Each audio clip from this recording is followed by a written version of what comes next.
Vocês já pararam para pensar que quando nós pensamos em inteligência artificial, invariavelmente nós pensamos nas grandes empresas, nós pensamos em grandes corporações ou no Vale do Silício, como se inteligência artificial tivesse um CEP, como se a inovação pudesse somente acontecer nos grandes centros, mas nunca longe deles?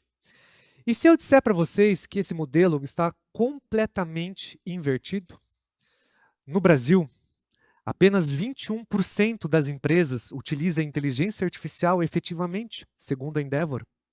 São Paulo sozinho concentra mais de 50% de todas essas empresas. O que eu aprendi ao longo da minha jornada é que quanto mais eu me afastava dos grandes centros urbanos, desse epicentro da inovação que é São Paulo, mais eu entendia o verdadeiro poder transformador da tecnologia. A ideia que eu quero compartilhar com vocês aqui, ela é simples, mas ela é muito poderosa. De que a verdadeira inovação, ela não acontece nos centros, mas ela acontece longe deles. O meu nome é Bruno Okamoto e eu sou um nerd. E desde que eu me conheço como pessoa, eu sempre fui apaixonado por tecnologia e por inovação. Aos 24 anos, eu fundei a minha primeira startup. E hoje, aos 36 anos de idade, eu percebo uma coisa muito importante, de que eu vivo em uma grande bolha, uma bolha de tecnologia, uma bolha que milhões de brasileiros nem sequer imaginam no que existe nela. Uma bolha que tem as suas próprias oportunidades e os seus próprios riscos. A minha startup se chamava Encontre um Nerd. Essa foi meio óbvia. Mas a gente chamava ela carinhosamente de Eu Nerd. E a nossa visão era diminuir a distância entre as pessoas e a tecnologia, conectando técnicos de informática com pessoas que precisavam deles, dos nerds. Aos 28 anos de idade, 4 anos depois que eu fundei a minha startup, eu decidi me mudar de Curitiba para São Paulo, em busca desse sonho de construir essa grande empresa de tecnologia, essa empresa multimilionária.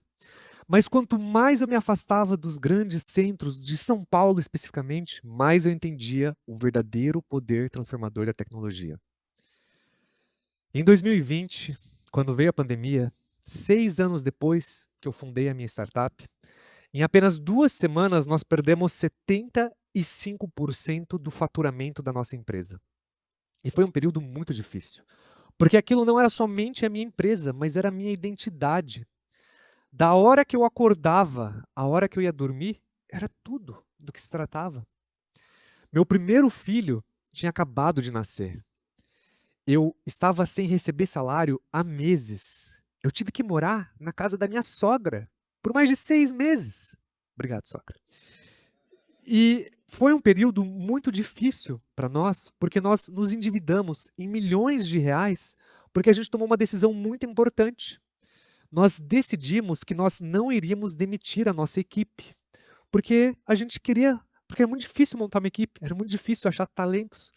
E com isso a nossa empresa adquiriu milhões e milhões de reais de dívida, uma grande equipe. Em 2022, quando finalmente a nossa empresa se estabilizou, depois desse caos que foi a pandemia para todos nós, eu tomei uma decisão muito importante. Eu decidi que eu iria sair da minha própria empresa, da empresa a qual eu fundei e dediquei 1/3 da minha vida. E eu iria voltar para Curitiba, para começar de novo, do zero. Mas o que faz um empreendedor depois de passar 1/3 da vida dele construindo uma empresa? Eu fiz o que eu pude com o que eu tinha. Fiz de tudo. Dei aulas online, fiz consultorias, montei cursos, vendi infoprodutos. Cara, inventei de tudo que eu conseguia para conseguir pagar as minhas contas e conseguir aguentar por aquele período. Mas em paralelo, eu percebi uma coisa muito importante, que durante essa jornada de estar me reinventando, eu percebi que várias empresas de tecnologia e várias startups que estavam nascendo, elas nasciam diferentes, mais simples, startups enxutas, que resolviam uma ou duas coisas muito bem para um nicho específico. Essa realização se transformou em uma oportunidade. E eu decidi construir uma comunidade para falar sobre empreendedorismo digital de nicho. E eu percebi que a inteligência artificial, durante esse crescimento e durante enxergar essas empresas, ela é a maior transformação social e econômica, na minha visão, já visto na história. E isso é revolucionário. Essa comunidade cresceu e hoje somos mais de 15 mil empreendedores, compartilhando experiências, sonhos e ideias. E desses empreendedores, nasceram mais de 3 mil empresas de base tecnológica, que resolvem uma ou duas coisas muito bem, para um nicho específico. Como o Yuri, um membro da nossa comunidade, um garoto do interior, que via a sua mãe levando golpes de Pix, muitas fraudes acontecendo no seu pequeno comércio. E o Yuri, com pouco conhecimento técnico, desenvolveu uma solução para ajudar a sua mãe a validar as transações de Pix para o seu comércio. E hoje o Yuri atende mais de 10 mil empresas pelo Brasil. Ou como o Paulo, um advogado, que passava horas e horas construindo as mesmas peças jurídicas. E o Paulo usou a inteligência artificial e construiu uma ferramenta para automatizar esse processo de criação de peças jurídicas. E hoje ele auxilia mais de 20 mil advogados no país. Ou como o João, um ex-estudante de veterinária que durante a faculdade criou uma ferramenta de IA para ajudar os seus colegas. E hoje atende mais de 1.000 veterinários recém-formados e em zonas rurais. O que nós estamos vendo hoje, e o que une todas essas pessoas, é que são empreendedores que construíram soluções longe dos grandes centros, nos nichos. A tecnologia, ela chegou num ponto de, quando democratizada, ela cria pontes entre mundos desconectados. O que nós estamos vendo hoje, nesse momento da história, é uma coisa maravilhosa. Eu não estou sugerindo que todos vocês, ou que todos nós, devemos nos tornar desenvolvedores ou especialistas de IA.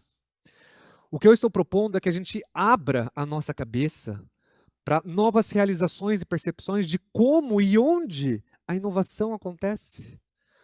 Porque nós estamos vivendo num momento da tecnologia onde a transformação tecnológica ela acontece longe dos grandes centros. Mas ela acontece nas bordas, nos nichos. Nós estamos vivendo um momento da história da descentralização da inovação, onde qualquer pessoa pode encontrar nos meios digitais ferramentas para resolver os seus próprios problemas.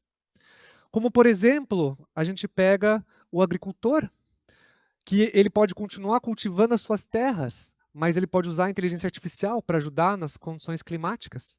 Como a cabeleireira, que ela pode continuar cortando o cabelo, mas ela usa a inteligência artificial para criar ferramentas de automações de agendamento, para que ela continue se focando no que realmente importa.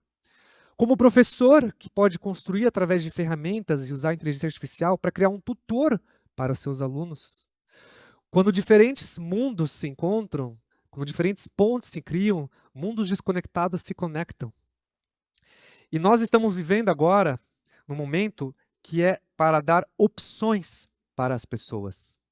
Opções para que as pessoas construam ferramentas sem abandonar suas raízes. Opções para as pessoas resolverem os seus próprios problemas, mas sem substituir identidades, mas ampliando capacidades. Opções para conectar conhecimentos locais com conhecimentos globais. Quando diferentes mundos e diferentes realidades se encontram e dialogam, todos nós saímos ganhando. E é nisso que eu acredito. E é por isso que eu estou aqui hoje com vocês, compartilhando a minha ideia. Muito obrigado.